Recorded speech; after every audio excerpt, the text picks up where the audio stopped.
Bonjour à tous et bienvenue sur le plateau de Bonjour chez vous. Aujourd'hui, nous allons voir comment bien commencer son mariage. Et oui, le mariage, ce n'est pas juste un long fleuve tranquille, une lune de miel prolongée. On va voir qu'il y a des choses à mettre en place. Hier, on a vu les fréquentations, on passe aux fiançailles, finalement on se marie et on se dit, c'est bon, c'est fini, tout est fait là. Et en plus, si on a payé toutes les factures du mariage, en plus, c'est encore plus bon. En fait, on va voir qu'il y a des choses à faire pour que son mariage fonctionne. Parce qu'on ne veut pas juste se marier une journée, le mariage est beau, mais on veut un mariage qui dure toute la vie. Amen. Et on va voir des conseils pratiques, particulièrement avec toi, Annabelle, parce que tu vas faire un conseil du coach. Voilà, quelques conseils pratiques pour les jeunes mariés. Quelquefois, ils sont un petit peu oubliés parce qu'on se dit ils viennent de se marier, tout est beau, tout est rose. Mais quelquefois, il y a des petits défis et on va s'encourager. Exactement. En tant que jeune marié. Et pour ceux qui ne sont pas jeunes mariés, mais mariés depuis longtemps, mais qui ont peut-être raté le début, il n'est jamais trop tard pour tout reprendre. C'est des conseils qui peuvent s'appliquer dans tout le mariage, mais l'idéal, c'est de les appliquer dès le début. Donc Jérémy, on va commencer cette émission avec toi dans la pensée du jour.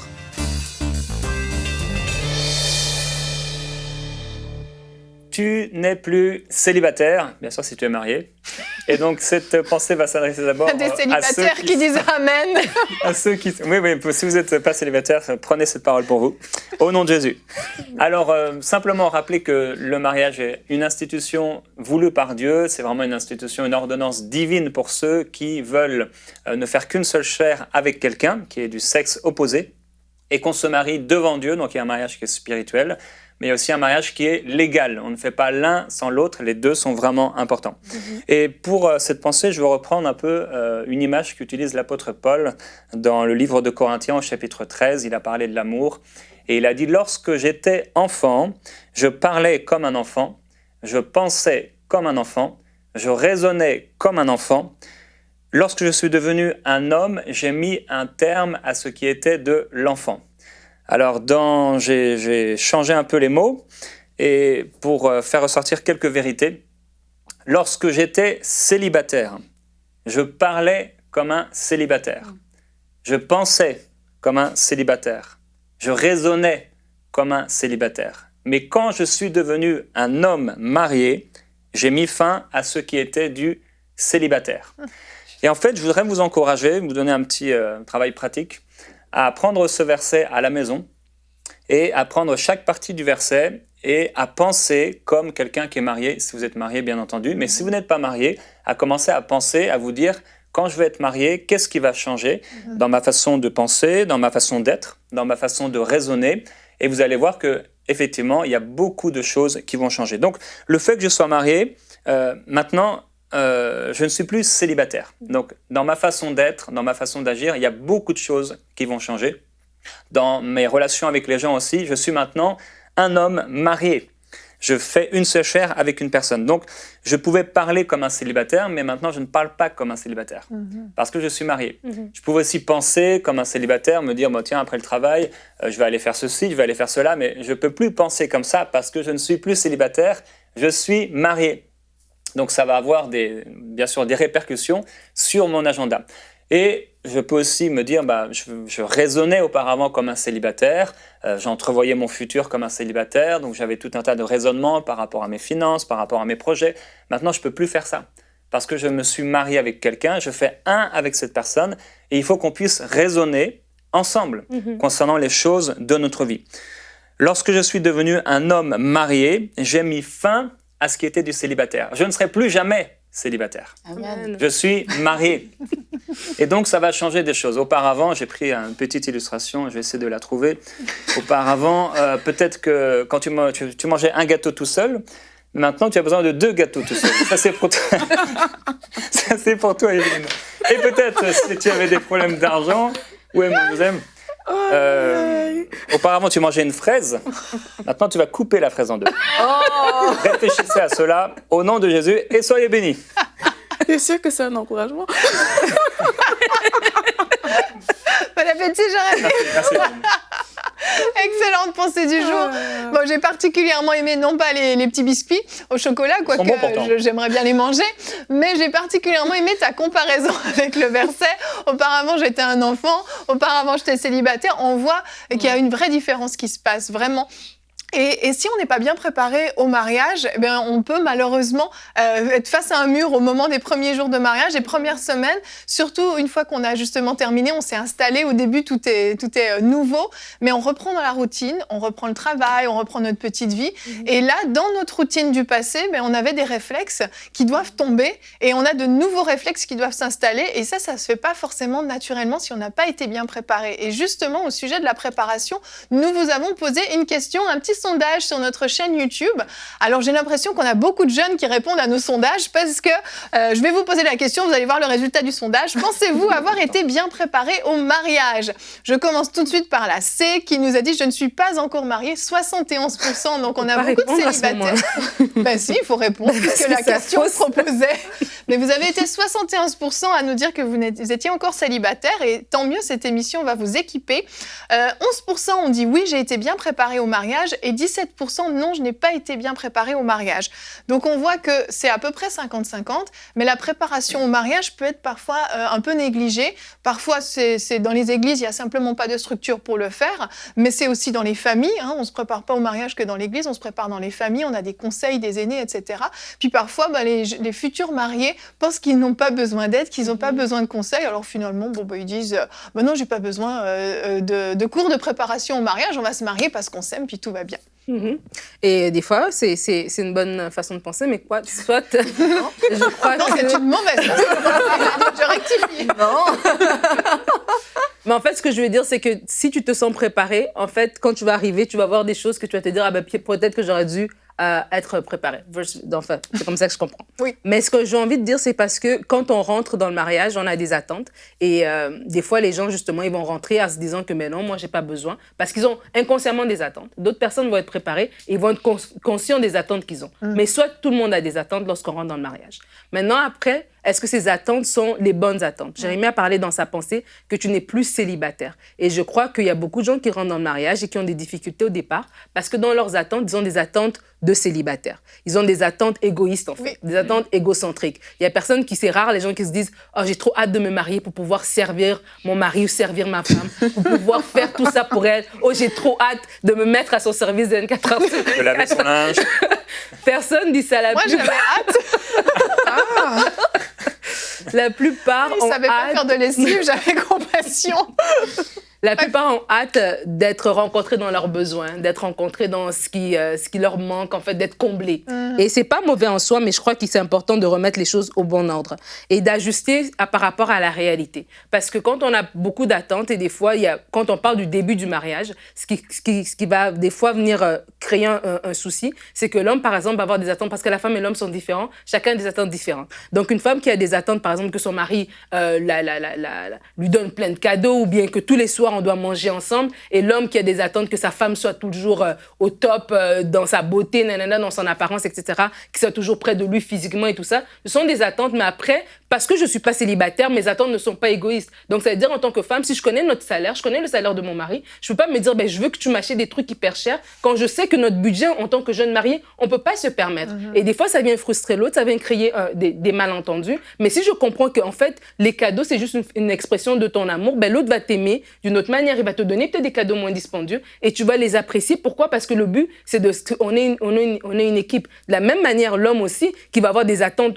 de sa femme au niveau de physique, de la vie sexuelle et tout. Mais si vous avez eu 3 enfants en 2 ans, ou en 4 ans, je ne sais pas trop, mes mathématiques sont à l'envers.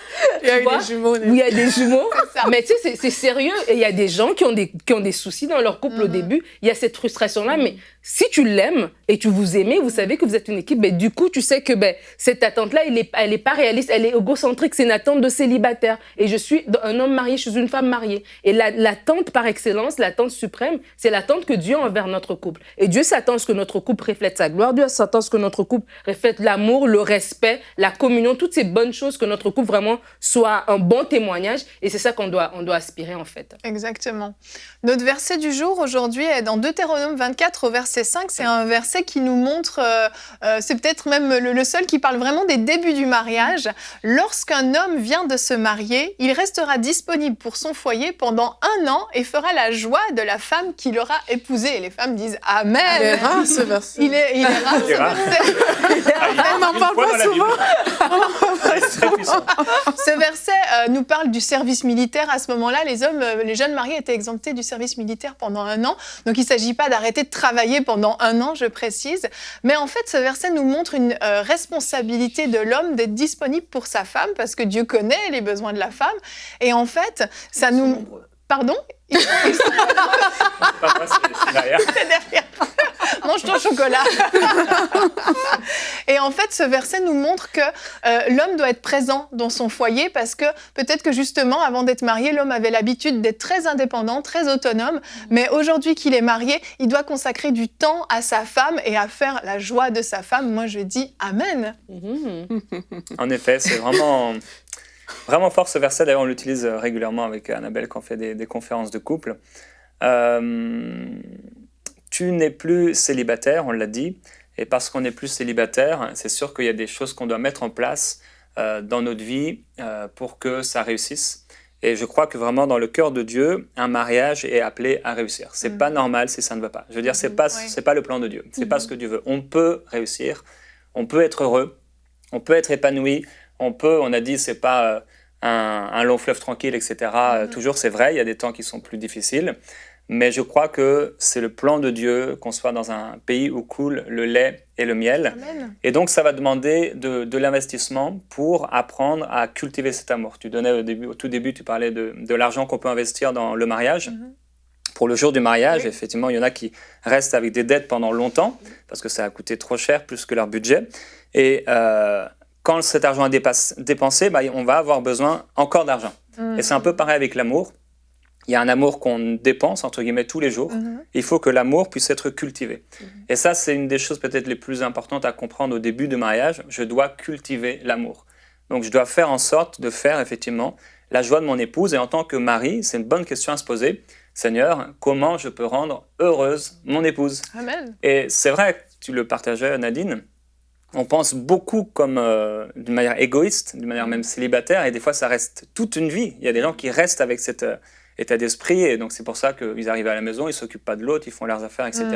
Ça se cultive, c'est vraiment comme une plante. Si tu laisses une plante sans lui donner à boire, sans la mettre au soleil, elle va mourir. Il y en a beaucoup, vous avez fait mourir vos plantes à la maison. Mais c'est de la même façon dans le mariage. Si on laisse la plante du mariage juste comme ça, en se disant, voilà, de toute façon, ça va aller, non, ça n'ira pas. Ça ira en diminuant, et au contraire, Dieu veut que ça puisse aller de gloire en gloire. Donc, c'est vraiment la volonté de Dieu pour vous. Et dans le début du mariage, je pense personnellement, c'est une parenthèse, mais c'est vraiment bien de pouvoir être accompagné. Donc, on a parlé de la préparation au mariage, mais aussi, je pense que ce serait bien pour les jeunes mariés qui nous écoutent de trouver des couples qui, dans l'Église, sont pour vous un modèle et qui pourraient vous accompagner. Ça peut être 1 fois par mois, plus tard, ça peut être 1 fois par trimestre, mais pendant un temps, trouvez et priez par rapport à ça. Quel est le couple autour de moi qui aurait un peu de temps à nous accorder pour les questions qu'on peut avoir. Parce qu'il y a des questions qu'on n'ose pas poser aux gens. Il y a plein de questions que les jeunes n'osent pas poser aux autres parce qu'il y a des questions intimes, etc. Et parler à un couple, parfois, c'est vraiment une bonne chose. Exactement, tout à fait. Aurélie, tu voulais ajouter quelque chose avant que le conseil du coach? Moi, je pensais à ce qu'il vient de dire, en fait. Parce que j'ai vu que dans des églises, en tout cas, il y a ce système qui est mis en place, mais parfois, ça s'arrête quand les personnes sont mariées. On s'arrête là. Mais que c'est important, justement, de continuer ce suivi-là parce que, comme on dit souvent dans les émissions, les premières années, c'est des années d'ajustement.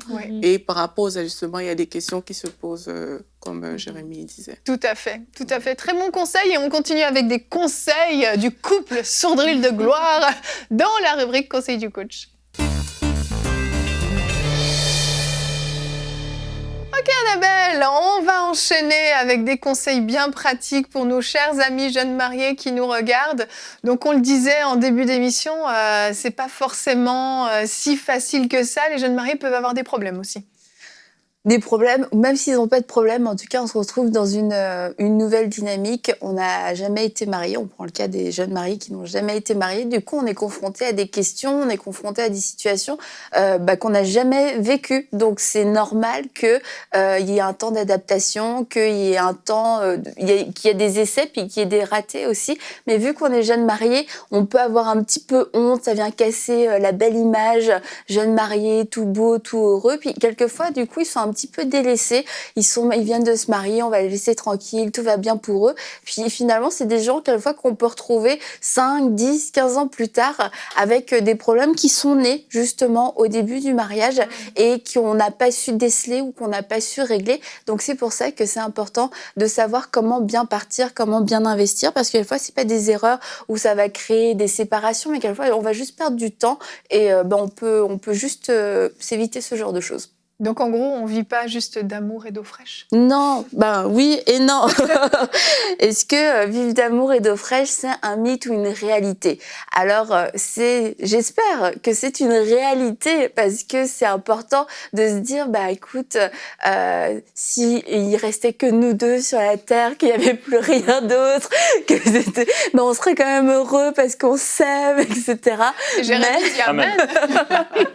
Mais il y a quand même une certaine réalité du quotidien. On est dans les préparations du mariage, après on se marie, c'est le grand jour.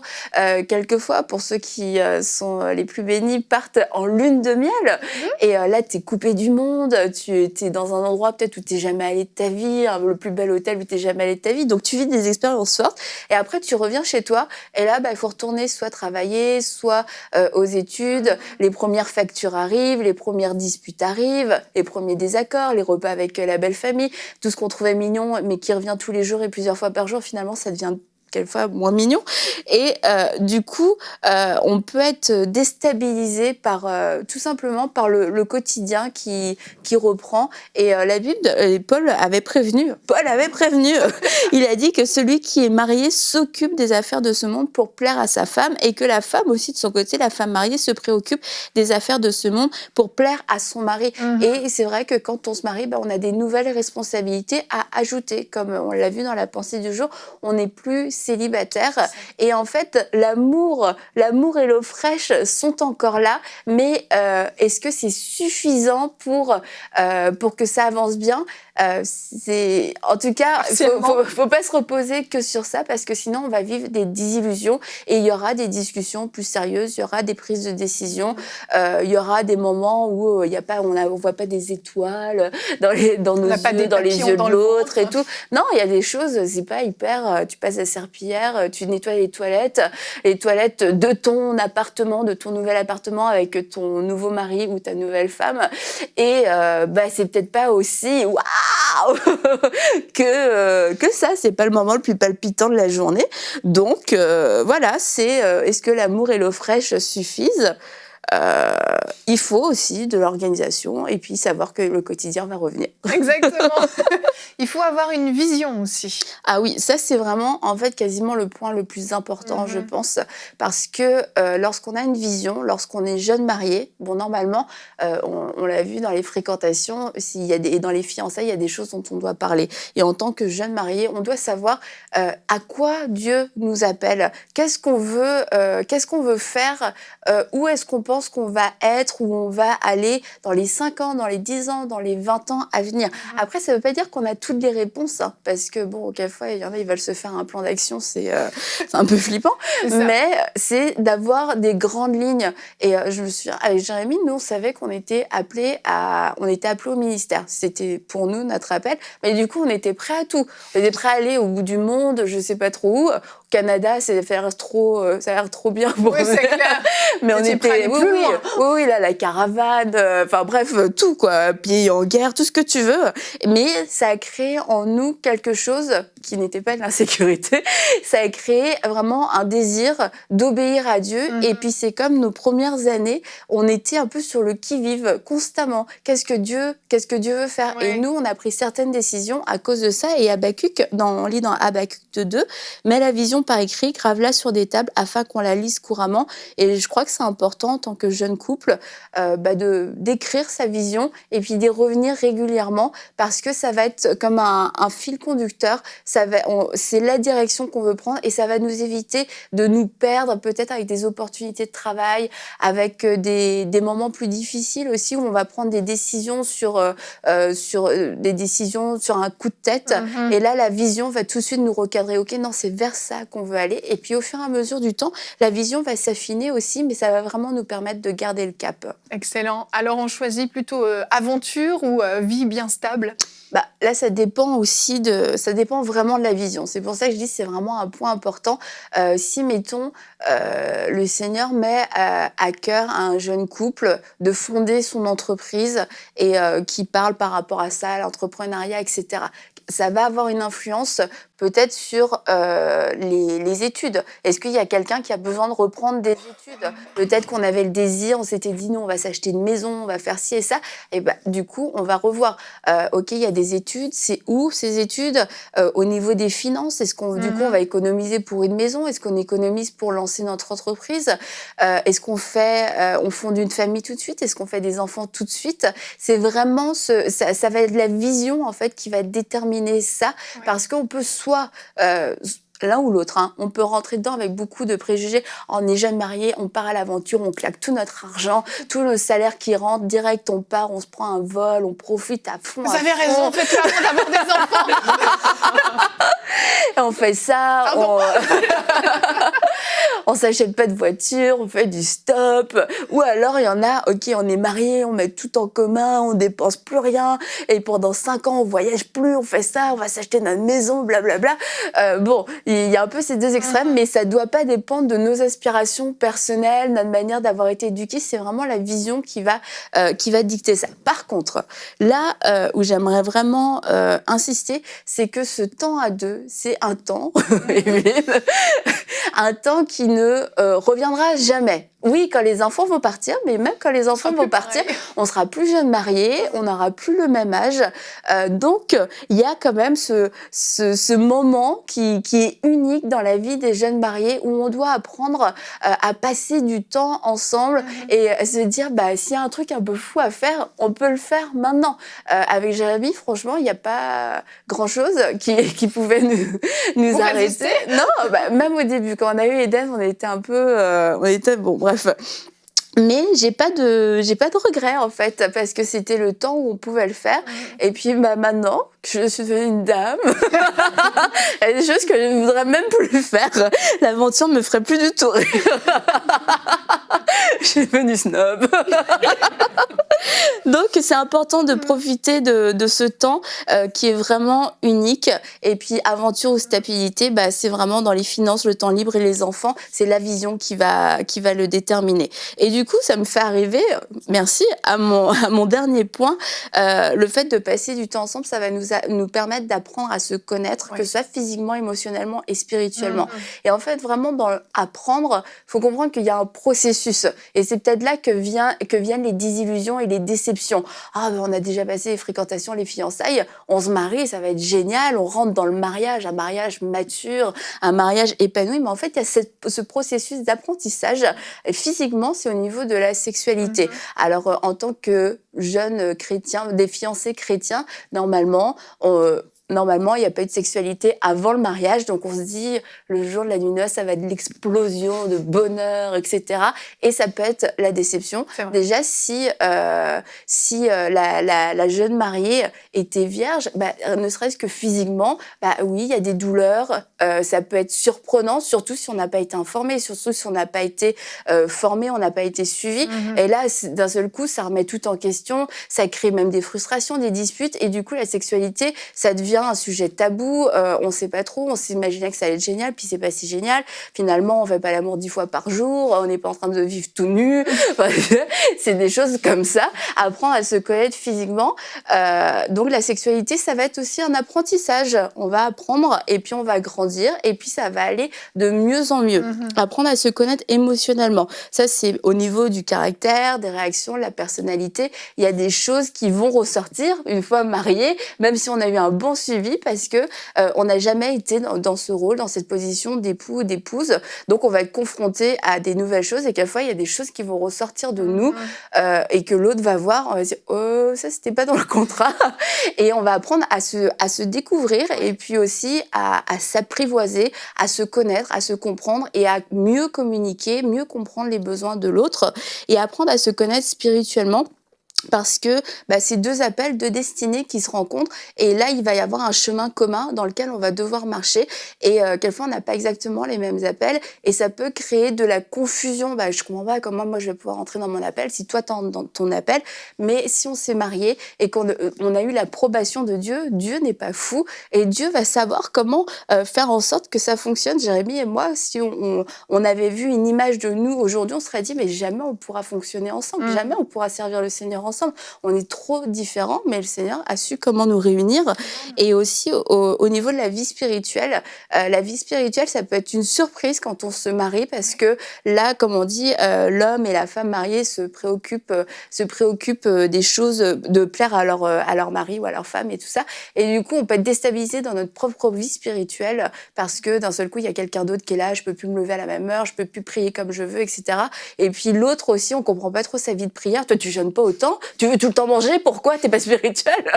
Et c'est d'apprendre aussi à se connaître et à se comprendre, à se respecter et à grandir ensemble. Donc l'apprentissage, c'est un processus. On peut commencer bas, mais on a toute une vie devant nous et c'est normal de vivre cette croissance. Faut pas être déçu, faut pas être déçu, c'est normal. Donc voilà. Excellent conseil, merci Annabelle. Et je l'ai pas dit en début d'émission, mais c'est peut-être évident pour certains et d'autres pas, c'est que jeune marié, c'est pas juste les premiers mois juste après le mariage. C'est comme tu le dis, cet apprentissage de l'autre se fait vraiment sur des années. Et je dirais même que 5 ans de mariage, c'est encore jeune marié parce qu'on apprend vraiment à se connaître. Et on est à un âge où on change tellement en plus dans notre personnalité, dans notre vie même professionnelle, personnelle également. En fait, je pense que tous ces conseils que tu as donnés là, ils sont vraiment à appliquer même sur plusieurs années parce que oui, être jeune marié, ça dure longtemps finalement.